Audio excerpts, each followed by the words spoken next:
পেঁয়াজের বাম্পার ফলন, কিন্তু নেই কৃষকের মুখে হাসি। গেল কয়েক বছরের মধ্যে এবার সর্বনিম্ন দামে বিক্রি হচ্ছে পেঁয়াজ। বগুড়ার বাজারে প্রতি কেজি মুড়ি কাটা পেঁয়াজ সর্বনিম্ন 7 থেকে 8 টাকায় বিক্রি হচ্ছে। এতে লোকসানে পড়েছেন কৃষকরা। বগুড়া থেকে আরিফ রহমানের পাঠানো তথ্য ও ছবিতে দেখুন ডেস্ক প্রতিবেদন। বগুড়ার হাটবাজারে এখন পেঁয়াজের স্তূপ, ক্রেতাও কম, অপেক্ষা যেন শেষ হচ্ছে না বিক্রেতাদের।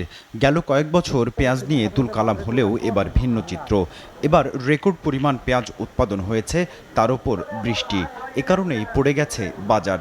মুড়ি কাটা পেঁয়াজ বিক্রি হচ্ছে সর্বনিম্ন 7 টাকায়, আর হালি পেঁয়াজ পাইকারি বিক্রি হচ্ছে 20 থেকে 25 টাকা কেজিতে। তো আমরা ঋণ করে আমরা এই ফসলটা উৎপন্ন করেছি, আমাদের অনেক লস। মাঝখানে হঠাৎ করে বৃষ্টি হওয়ার কারণে পেঁয়াজের বাজারটা অতিরিক্ত কম হয়ে গেছে। পেঁয়াজের দাম কমার সাথে সাথে কাস্টমারও নাই, আমরা লসে পড়ছি, কৃষকও লসে পড়ছে। 7, 8, 9, 11 আমার পেঁয়াজের উৎপাদন বেশি হয়েছে, আপনাদের কৃষক একবারে শেষ মরে একবারে।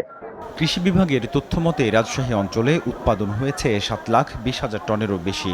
রেকর্ড উৎপাদনের সুখবর এবার কৃষকদের জন্য দুঃসংবাদ হয়ে দাঁড়িয়েছে। প্রতি কেজিতে উৎপাদন খরচ 30 টাকার উপরে।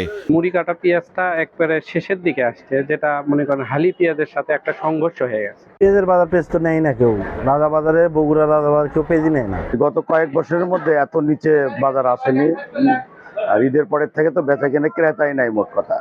তবে নতুন পেঁয়াজ উঠলে দাম বাড়তে পারে বলে জানান এই ব্যবসায়ীরা। এখন যে পেঁয়াজটা আছে এটা মুড়ি কাটা পেঁয়াজ, যে 15-20 দিন পরে হালি পেঁয়াজটা নামার পরে দেখবেন যে কৃষকদের যে ক্ষতিগ্রস্ত এখন হচ্ছে।